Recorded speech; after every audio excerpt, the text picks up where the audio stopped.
36절에서 우리 43절까지 말씀입니다. 우리 한 절씩 교독하시겠습니다. 요한복음 12장 36절에서 43절까지 말씀입니다. 저부터 읽습니다. 너희에게 아직 빛이 있을 동안에 빛을 믿으라. 그리하면 빛의 아들이 되리라. 예수께서 이 말씀을 하시고 그들을 떠나가서 숨으시니라. 이렇게 많은 표적을 그들 앞에서 행하였으나 그를 믿지 아니하니 이는 선지자 이사야의 말씀을 이루려 하심이라. 이르되 주여 우리에게서 들은 바를 누가 믿었으며 주의 팔이 누구에게 나타났나이까 하였더라. 그들이 능히 믿지 못한 것은 이 때문이니 곧 이사야가 다시 일렀으되 그들의 눈을 멀게 하시고 그들의 마음을 완고하게 하셨으며 이는 그들로 하여금 눈으로 보고 마음으로 깨닫고 돌이켜 내게 고침을 받지 못하게 하려 함이라 하였음이더라. 이사야가 이렇게 말한 것은 주의 영광을 보고 그러나 관리 중에도 그를 믿는 자가 많되 바리새인들 때문에 드러나게 말하지 못하니 이는 출교를 당할까 두려워함이라. 그들은 사람의 영광을 하나님의 영광보다 더 아멘. 네. 오늘은 이제 제가 본고를 보지 않고 설교하는 날입니다. 네, 좀 까불더라도 이해를 해주시면 좋겠는데, 본문은 빛이 있을 동안에 빛을 믿으라라고 말하죠. 빛이 있을 동안에 빛을 믿으라 명령문이지 않습니까? 빛이 있을 동안에 빛을 믿어야 되는데 빛 대신 예수님께서는 숨어버리십니다. 빛이 있을 동안에 빛을 믿으라. 어제 제가 야외 결혼식을 많이 참석해 봤는데 날씨가 그렇게 화창한 야외 결혼식은 처음이었던 것 같아요. 새삼 야외 결혼식의 장점은 사진이 잘 나온다는 것 외에 제가 볼 때는 그렇게 크지 않다. 우리 하은이가 실내에서 한 거는 신의 한 수였다. 이렇게 보입니다만은 제가 조금 일찍 도착했는데 이렇게 자리가 비어 있더라고요, 제법. 그래서 맨 앞자리에 누군가 앉으라고 해서 앉았는데 빛이 너무 비치는 거예요. 제가 빛의 아들이 아닌 이유가 너무 뜨거워서 저희 아내가 눈빛으로 그늘에 있더라고요. 부담을 느꼈는지 어쨌는지 모르겠지만 이렇게 하는 거예요. 제가 뭐라고 했을까요? 이렇게라고 했습니다. 아내를 험지로 몰고 저는 그늘로 피하는 진정한 어둠의 자식. 빛이라고 하는 것이 겨울에 우리가 추울 때야 필요하고 여름에 우리가 더울 때는 또 필요하지 않은 우리의 취향 따라 우리는 빛에 거하기도 하고 어둠에 거하기도 하고 그런 것 같습니다. 그렇게 우리는 빛이 있을 동안에 빛을 믿으라라고 말씀하신 예수님의 말씀에 온전히 순종하지 못하는 것 같아요.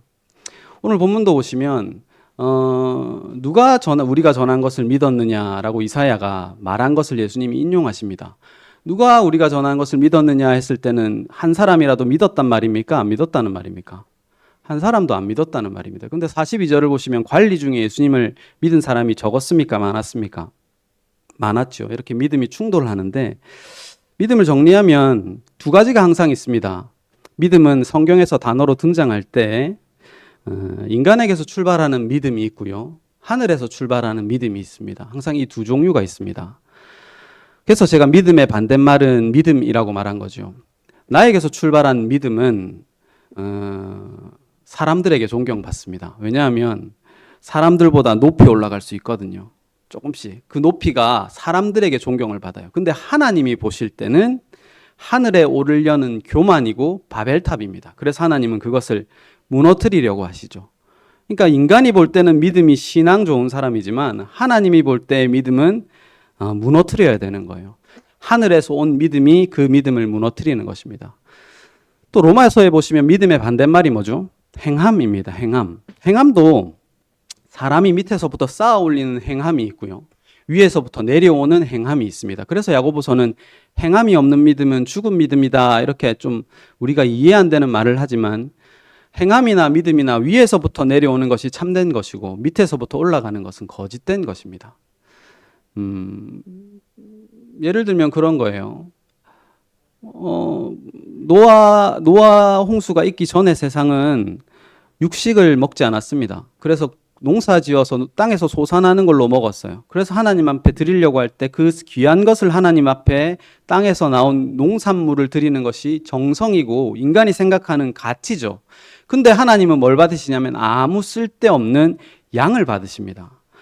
세상이 번영하고 뭔가 인격이 발달하고 문화가 발달한 것을 하나님이 기뻐하시겠지라고 생각하지만 하나님은 아무 의미 없는 산 위에 배를 짓습니다.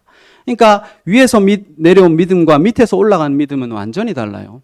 우리가 생각할 때 최고의 희생 제물은 내 아들 목사님 시킬게요. 내 아들 제사 드릴게요. 이거지만 하나님은 그 아들 받으시지 않으시고 수풀에 걸린 숫 양을 받으십니다. 하나님은 겨자씨만한 믿음을 받으세요. 이 말은 우리 안에 믿음이 겨자씨만 있어도 된다는 말이 아니라 저 미약한 겨자씨, 어떻게 밀을 뿌릴 것 같으면 수천 알, 수만 알을 뿌려야 많은 사람들에게 양식이 되지 한 알의 밀알을 심겠습니까? 겨자씨를 심어서 뭐가 되겠습니까? 그 예수라는 미약한 것을 심어 하나님은 추수하시는 분이십니다. 그것을 믿음이라고 하고 그것을 행함이라고 합니다. 그러니까 행함은 십자가에서 행함만 행함입니다.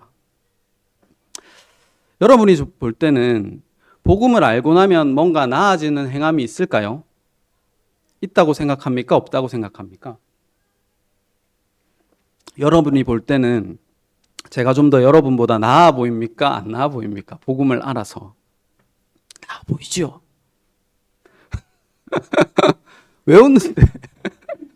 제 스스로 평가할 때는 좀 나은 구석도 있다 생각합니다.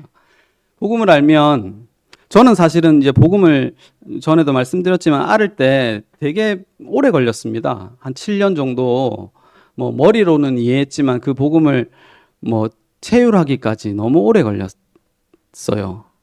그리고는 그래서 이제 왜 이렇게 나는 복음을 어렵게 들을까? 저 사람은 너무 쉽게 복음을 탁 알아듣고 그러는데 나는 왜 이렇게 어려웠을까? 그 나의 고생이 너무나도 억울하고 의미 없는 것 같아서. 왜냐하면 그 젊은 시절을 7년을 방황을 했으니까. 그 방황 안 했으면 제가 대단한 사람이 됐을 수도 있다는 착각이 있습니다만은 어쨌든 왜 그랬을까?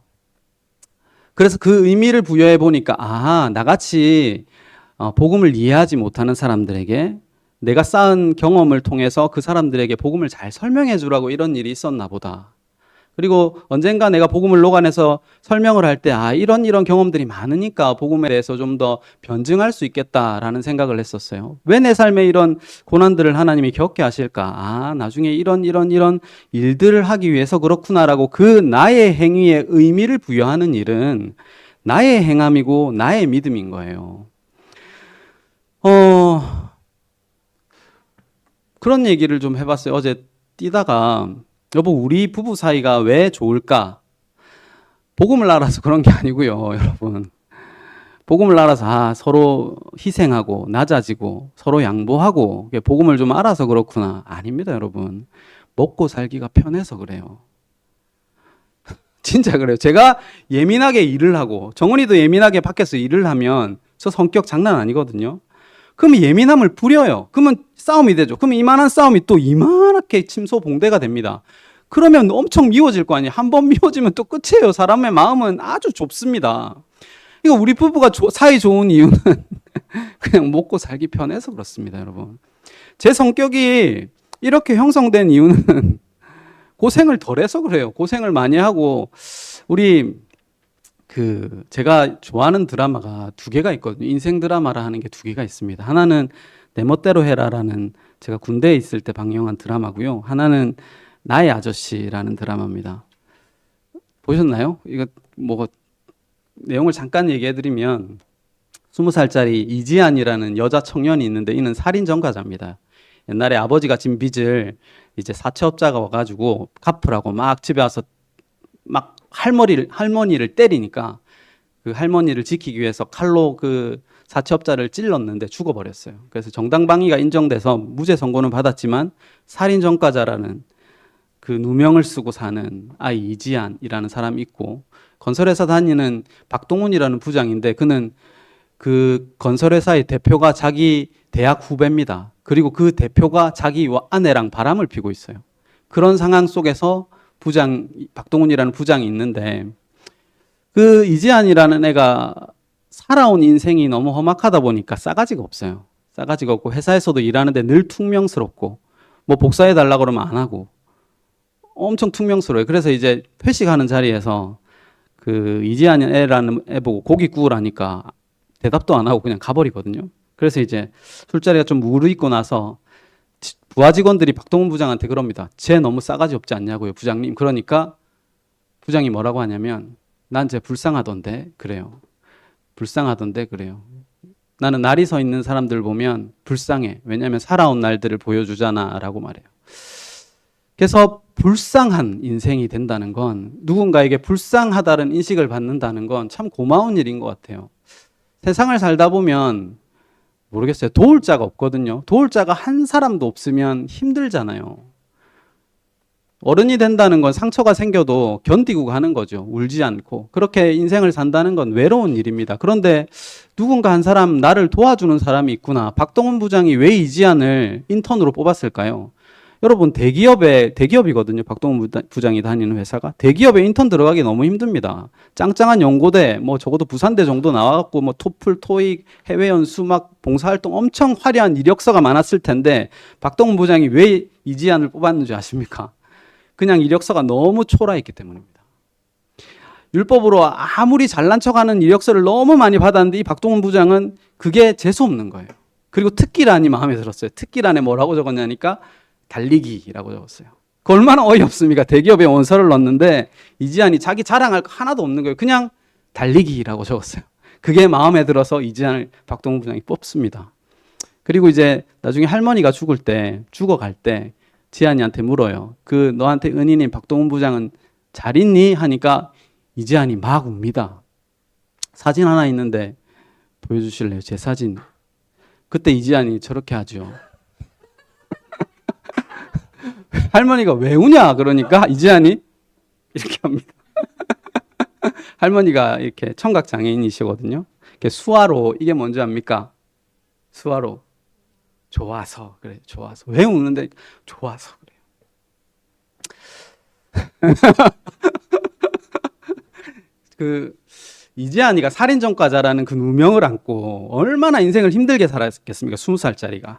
그래서 이제 사실은 그 박동훈 부장을 죽이려고 그 회사에 들어간 거거든요. 죽이려고 그 회사에서 그 바람피는 CEO가 도청하게 합니다. 박동훈 부장을 24시간 도청하면서 제가 귀를 듣고 있어요. 귀로 듣고 있는데 그 박동훈 부장이 자기를 그렇게 괴롭히던 사채업자를 찾아갑니다. 사채업자를 찾아가서 막 치고받고 싸워요. 자기를 대신해서 싸워줘요. 근데 그 사채업자가 그걸 또 이제 도청하면서 듣고 있으니까 얼른 그 사채업자 사무실로 막 이지안이 뛰어갑니다. 뛰어가다가 그 사채업자가 박동훈을 때리다가 한마디를 합니다. 그년이 우리 아버지 죽였어. 그년 살인자야. 라는 말을 해요. 그러니까 이제 이지안이 그걸 듣다가 뛰어가다가 발걸음을 멈춥니다. 그리고는 돌아서요. 이렇게 좀 세세하게 드라마를 보십시오. 돌아선다고요. 왜 돌아섰겠어요? 박동훈 부장이란 그 고마운 사람도 나의 정체를 알았으니 나를 버리겠구나 싶어 돌아섭니다. 그때 박동훈 부장이 뭐라는지 압니까? 나 같아도 죽여. 내 식구 팬 새끼는 다 죽여. 막 치고받고 다시 싸웁니다. 그러니까 이지안이 그 다리 앞에 주저앉아가지고 펑펑 울어요. 감당하지 못하고 울어요. 왜 설교를 위로만 하고 사랑만 말합니까? 이런 제기가 들리진 않는데요. 그런 염려들이 저 스스로 있어요. 왜 설교를 위로하고 사랑밖에 안 합니까? 강도사 아니죠? 목사입니까? 왜 강은식이란 당신은 왜 위로와 사랑밖에 얘기 안 해요? 성경 보면 수많은 것들이 있는데 행함도 있고 우리가 해야 되는 어떤 죄에 대한 지적도 있고 뭔가 다그침도 있어야지 왜 위로와 사랑 말고는 안 합니까? 여러분, 여기는 위로와 사랑 말고 필요한 사람은 오면 안 돼요. 나가세요. 내가 할 일이 있고 내가 뭔가 진짜 쌓을 것이 있는 사람들은 나가세요. 죄송한데 잘못 왔어요. 예수님은 저는 아내를 죄송하지만 여러분이 다 아시는 대로 저는 진짜 인정하기 싫지만 5글자 가스라이팅 합니다.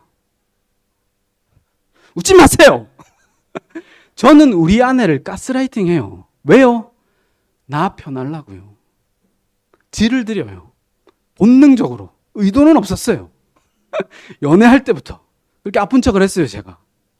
근데 하나님은요, 우리를 가스라이팅 안 합니다. 전능하시다니까요. 전지하세요. 사랑이라는 단어를 만드셨어요. 은혜라는 단어를 만드셨고 완전하시다니까요. 우리가 하나님을 믿지 못하는 이유는 야, 너 좀 제대로 믿어가지고 제대로 된 행함을 나에게 보여봐. 그러면 내가 기뻐할게. 그러지 않는다니까요. 그건 사람들 앞에 영광이고 하나님의 영광은 내가 믿음을 보여줄게. 내가 십자가에서 다 행할게.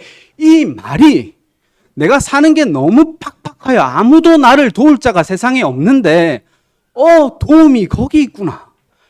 하나님이 나의 도움이시로구나. 십자가에서 나의 도움이 완성됐구나가 필요한 사람이 교회에 오는 거예요. 그걸 인생이라는 기간 동안 배우는 겁니다.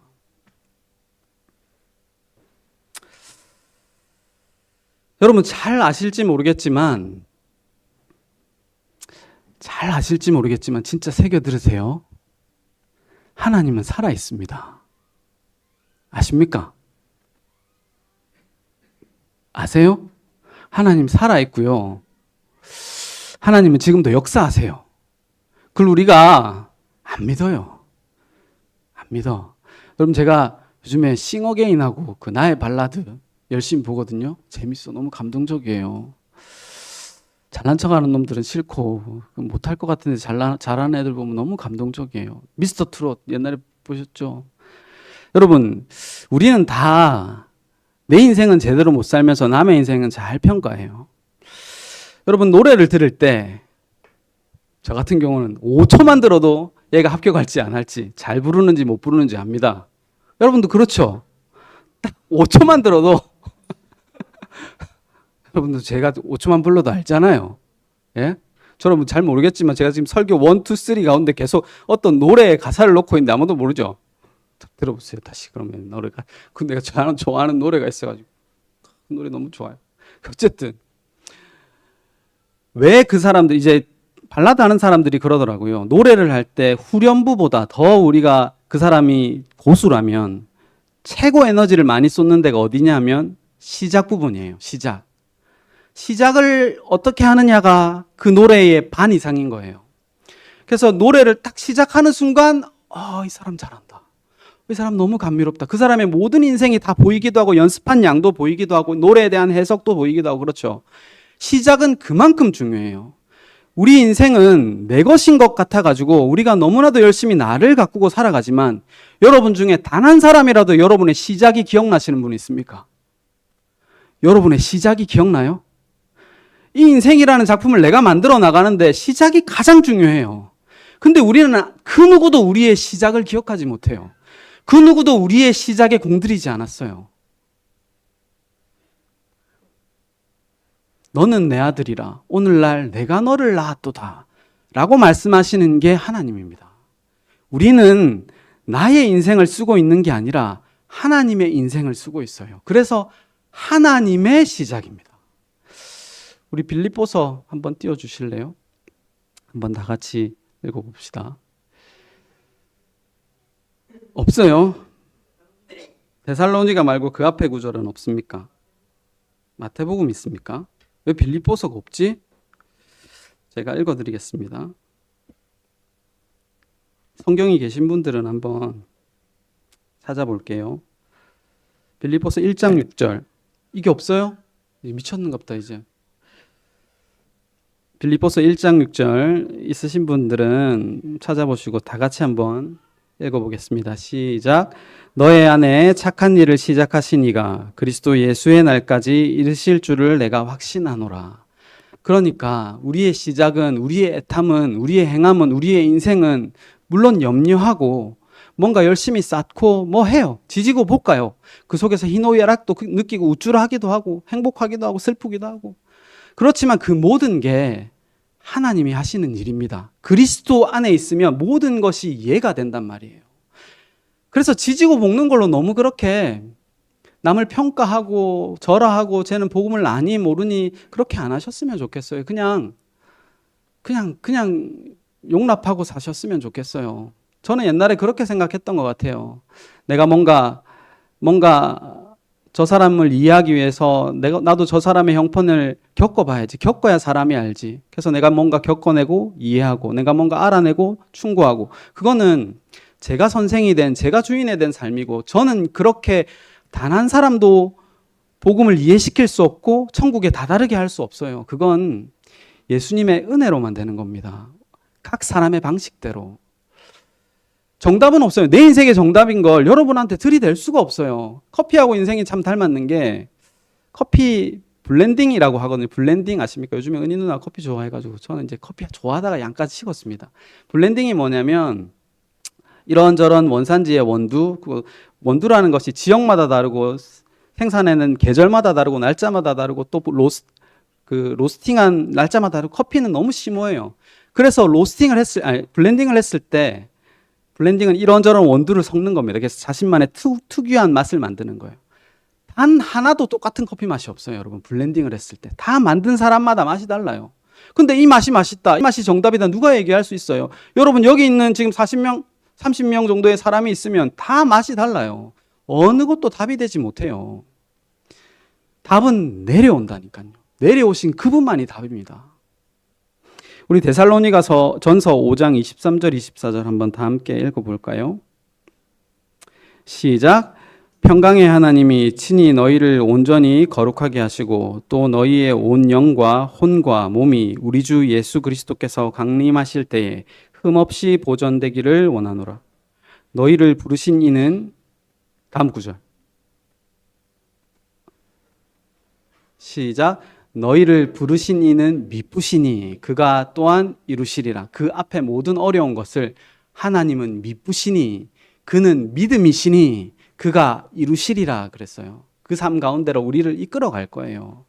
태어날 때부터 하나님이 시작하셨고 마치는 그날까지 하나님이 이루어 가실 것입니다. 믿음의 주요 온전케 하시는 이는 예수입니다. 그를 바라보는 것이 우리의 믿음, 연약하지만 그런 겁니다.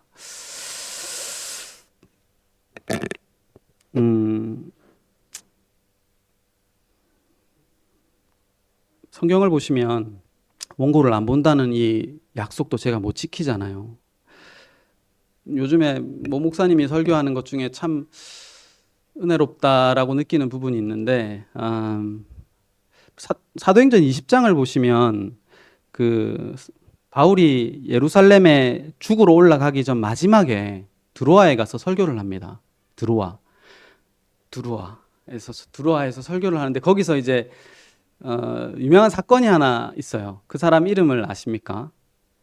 제가 보통 요즘 젊은 사람들은 와이셔츠 입을 때 네일을 잘 입지 않거든요. 저는 네일을 입는 게 더 편한데도 불구하고 젊은 사람이고 싶어서 네일을 입지 않습니다. 네일을 입지 않은 와이셔츠를 벗었을 때 세 글자로 뭐라 하는 줄 아십니까? 이게 사도행전 20장에 나오는 3층에서 졸다가 떨어진 사람 유두고입니다. 이거 하면 안 된다고, 이걸 할까 말까 엄청 고민했는데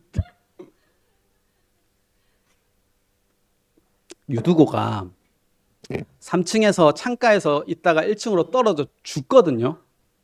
이 이야기가 왜 성경에 있을까요? 그래서 죽으니까 어떻게 됩니까? 바울이 내려가서 살립니다. 이 이야기가 왜 있을까요? 성령이 임한 사람은 죽은 사람도 살린다 하더라. 그러니까 그 이적은 아직 그치지 않았다. 오늘날에도 죽은 사람 살릴 수 있다. 성령 충만함만 받으면 된다. 이 말을 성경이 하고 싶을까요? 성경은 인간의 행한 말 안 한다니까요. 인간의 대단한 믿음 말 안 해요. 예를 들면 내가 죽은 사람 살리면 스타가 되겠죠. 그러나 그건 인간의 대단함이에요. 죽은 사람 살려봐야 또 죽는다니까요. 영생이라는 것, 살림이라는 걸 못 준다니까요. 성경은 사람의 감동으로 기록된 책이 아닙니다. 우리는 늘 그렇게 성경을 읽지만 성경은 하나님의 감동으로 기록된 거예요. 하나님이 입김을 불어서 창조한 거란 말입니다. 그럼 하나님이 입김을 불어가 뭘 창조했는데요, 도대체? 무엇으로 창조를 했는데요, 도대체? 3층에서 열심히 내일이면 죽으러 예루살렘에 가기 때문에 바울이 강론을 하는 거예요. 복음에 대해서, 하늘의 말씀에 대해서 3층에서 하필이면 강론을 합니다.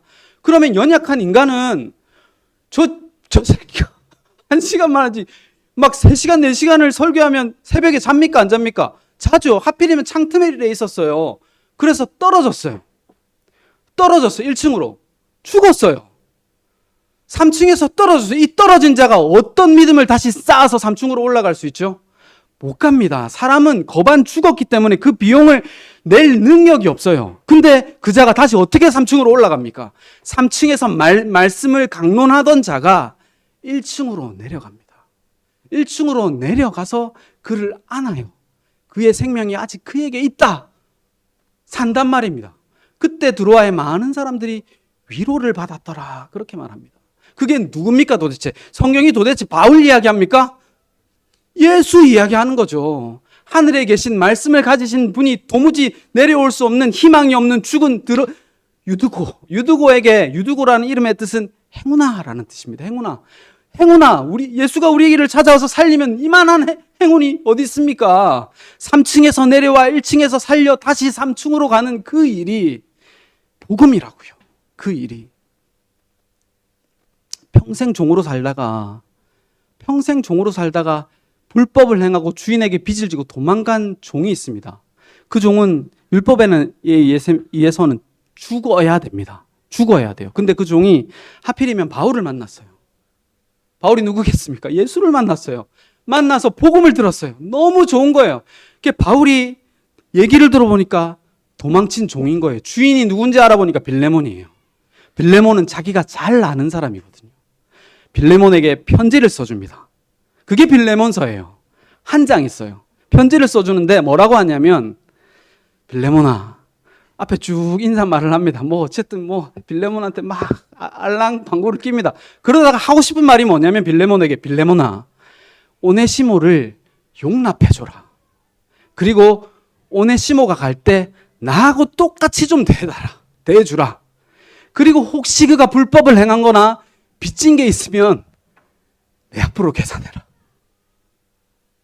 그렇게 얘기한다고요. 그럼 오네시모가 빌레몬에게 갈 때 얼마나 두렵겠어요. 죽는데 가면 주인에게 가면 맞아 죽는데, 근데 그 편지 들고 갑니다. 바울의 편지를 들고 가요. 죽어야 되는데 예수가 대신 죽었고, 내가 갚아야 되는데 예수가 대신 갚았어요. 그리고 나와 똑같이 대우해 달라고 하나님한테 부탁했어요. 그 얘기잖아요. 성경은 그렇게 하나님의 감동으로 된 거예요. 불쌍한 우리, 희망이 없는 우리에게 도움을 주는 겁니다. 일어나라고, 힘을 내라고, 간발해. 제가 요즘 일본어 공부하고 있거든요. 간발해 하시는 여러분들 되시길 바라겠습니다. 기도하겠습니다.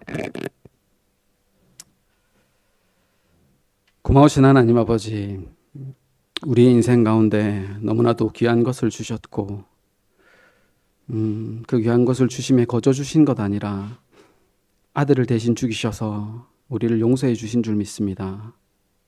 그 은혜로 사는 저희들 되게 하시고, 그 은혜로 이끌려가는 저희들 되게 하시고, 그 길에서 나의 행함이 드러나게 되고 또 나의 우쭐함이 드러날 때도 있고, 어쩔 수 없이 그렇게 가두어져서 사는 것은 그 행함이 부정되는 그 기쁨을 누리기 위함이고, 부정된 그 행함 위에 참된 행함이 내려와 사랑한다라고 말씀하시는 그 위로가 있게 됨인 줄 믿습니다. 그 길로 늘 끝까지 인도하여 주시기를 원하옵고 예수님의 이름으로 기도합니다.